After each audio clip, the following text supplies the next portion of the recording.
biggest news of the weekend was the Bears trading the #1 pick to the Panthers in exchange for the 9th overall pick. They also got a second-round pick, 2 future first-round picks, and oh, by the way, how about DJ Moore put in there? The Bears, a haul for the first overall pick, guys. Big deal or no big deal? Kyle, kick it off. It's a very big deal, and DJ Moore is an excellent player who's already under contract, and they got a lot more work to do because the Bears already have so much money. It was so exciting to see that. Wasn't it? It was like Friday afternoon, dinner time, Jay. Didn't you get a jolt out of that? Like, the #1 pick was traded. It was awesome. Oh, I'm sitting at the pool. What do you got? In Hawaii. Oh, my God. Sitting there, yeah, big flex. Sitting at the pool. I'm sitting with my family. I'm there with Brandon McManus, who's on the Denver Broncos. And he goes, did you see that? The news? Bears just traded the #1 pick. I'm like, really? What? Yeah. And you go on. And to your point, I look at this trade, and obviously you have all the picks that are combined in there. But I'm like, they got DJ Moore. This guy went for 1,000 yards 3 consecutive seasons. His quarterbacks, Kyle Allen, Teddy Bridgewater, and Sam Darnold. So everybody's talking about Justin Fields. I would take Justin Fields over those guys. And he still was able to get 1,000 yards. So I'm fired up for them adding that weapon. And then, like you said, the draft picks are unbelievable. They are. And I think we're going to talk about this trade a lot for the next 6 weeks. I think it's very important to understand the origin story. The reason this came to be, come with me if you will, on a magical journey to Week 18 of the NFL season in which the Houston Texans, holding the NFL's #1 overall draft pick, had a 4th and 20 and decided inexplicably and incredibly to do this. Colts playing their ultra-prevent defense on 4th and 20. Mills buying some time. Fires towards the end zone, and it is caught! Oh, my word. Improbable! Akins! And now the Texans are going to go for 2 and the win. Unbelievable. Who will pick first in the draft? Mills to the end zone, it's caught! Akins! And the Houston Texans have retaken the lead. All right, Walter Payton, Dick Butkus, Brian Urlacher, Davis Mills, Jordan Akins, Lovie Smith. That's the reason why the Bears have that haul and not the Texans, because the Texans, in all their wisdom, decide, let's go for the win at the end. Let's hand it over to them. If Jordan Akins doesn't make that catch at 4th and 20, all those things and maybe DJ Moore are Houston Texans right now, but instead they did in their Bears. It's nuts, James. It's nuts. I was waiting, though, for the shot. I was waiting for the shot of the highlight that we cut together of Texans owner Cal McNair. If you remember what his face looked like on the sideline. Do it. And I'll try to do it, but he was just like... I mean, just dumbfounded in a sense of going, oh, what just happened? It's incredible. But I do think this is a big deal, and I'm looking at it from a timing perspective. This is a big deal, I think, if you're Justin Fields, because your team just told you you're the guy without going to all the pro days, without going through the whole process. Early on, they're telling Justin Fields, like, listen, man, this is your team.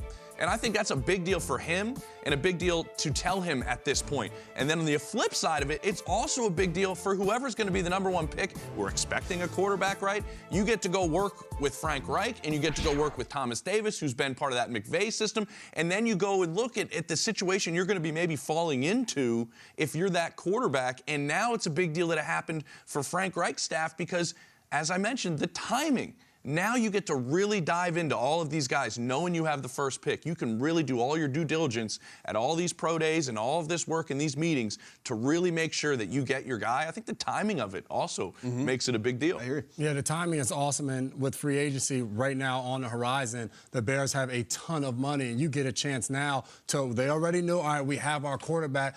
Draft picks are plenty. You can evaluate the draft. Combine just passed. And now you can focus solely on, all right, what guys do we need to bring in here to further develop this team to go out there and compete. So this type of trade, it sets you up. And I think what's so cool about it is Ryan Poles just got there, and he's continued to make move after move after move to build this team up. And we looked at them this year, and we got excited all throughout the season because the Bears weren't winning, but every week it would be highlight after highlight of Justin Fields making a play. We talked about Roquan Smith at length throughout the training camp, and then him leaving, another trade that Ryan Poles was able to make. So if you're the Bears, you're just fired up about the future of the franchise because they've struggled for so long. You have your quarterback, you have the picks. Now you just got to do your thing with them. It sort of feels like he's been able to go with the amount of money they have. Like, here's this pile of stuff over here that I have to work with. Here's this pile of all my draft. I mean, it feels like he's sitting in an office and like just mounds of like Scrooge McDuck. Oh yeah, just like I got. I think I the got Breaking it all. Bad guys when they lie down on the mountain and sleep on it. Huel. That's what it feels like. I like to take the temperature. So I live down on Clearwater Beach, and one of my best friends down there, she's a diehard Chicago fan. Her family came from Chicago. So last night when I knew we were going to talk about this, I said, hey, what do you guys think about this trade and the draft picks? And she's like, hold on.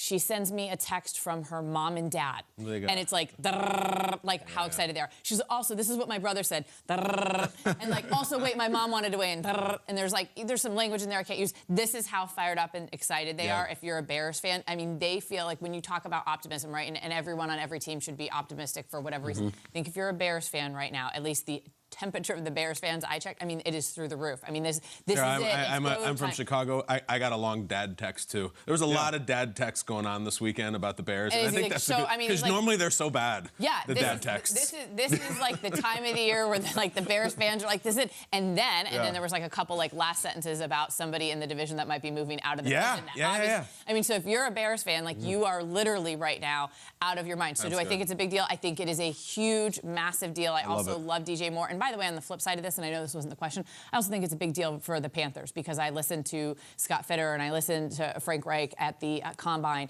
and you got this. You knew that they just wanted to draft their guy, whoever that guy is, and so they're going to get what they need as well. All right. Also, over the weekend, Dolphins receiver Tyreek Hill competed in and won the USA Track and Field Masters Indoor Championships for the 60-meter dash. Here it is. Now, we have known Tyreek as a speedster for a while. So, guys, big deal or no big deal that he wins in the 60-meter dash by, as Kyle said, 40 meters. Yes, the 60-meter race.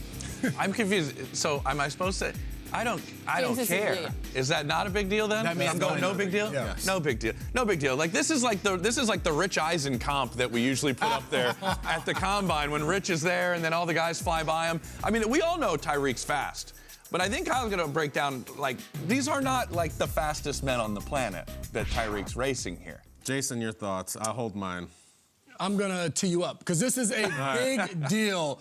Tyreek Hill out there competing, track and field. First time he's done so since 2014. And he's out there and he's rolling. I don't care who he's going against. We all love us some college football, and we don't say anything when Georgia opens up against Samford or Alabama opens up against Tennessee, Martin, or Utah State, whoever they're playing. Tyreek Hill, he hasn't been out there in a while on the track competing, so he got a little warm-up. If he starts putting the training in, then maybe we'll see him go against some other people and we'll be like, my goodness, we're reminded on his speed. 29 years old, still rolling. May not be the fastest time, but he's just getting started. It's a good take, Jay. However, no, it's not a big deal. I like that he's out there running. I saw this over the weekend, and it starts to get bigger, and then everybody you see is retweeting it and posting it. And I'm like, oh, Tyreek's so fast. I'm like, hold the phone. Who are these guys he's racing? So we looked into it. You know? Yes. And off to a bad start here. We looked on their LinkedIn. So, I don't know if Tyreek has a link. I'm not even joking. One of these guys works for Ernst & Young. I'm not making that up. One of these guys, I think, works for some sort of museum. They're running against the cheetah.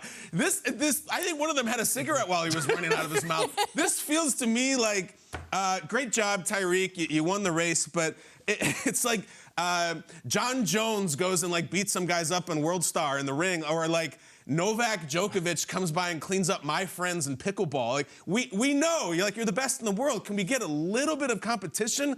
One of them is an assistant track coach at a small he's got college. training. Yeah, so he's a professional, I guess, but like that was not a competitive race at all. Like not at all. What was that? Yeah, I thought the guy. What did you call it? It's the Masters UTF. They had this crazy fancy name. Like, what the hell race was that? A museum. If somebody works for a museum, I think he's a curator. He might be an usher. He might be a custodian. I don't know. But I don't know what he was doing out there against Tyreek Hill. It was very strange. It's like if we all went out back and the four of us raced, do we not think that McCourty's going to win? I mean, you know what I mean? And by the way, before we go to break, just one other thing. Yeah. You said he reminded of us of his speed. He's called the cheetah. What do you mean reminded us of his speed? Like He's doing it on the track now. It's a little different. What, the cheetahs can't run on a track? I mean, they run on a football field. He runs in snow and rain. Yeah, he's going to run in a straight line down a track. The cheetah's going to be Those guys get a check like North Carolina such and such when they lose Alabama by 100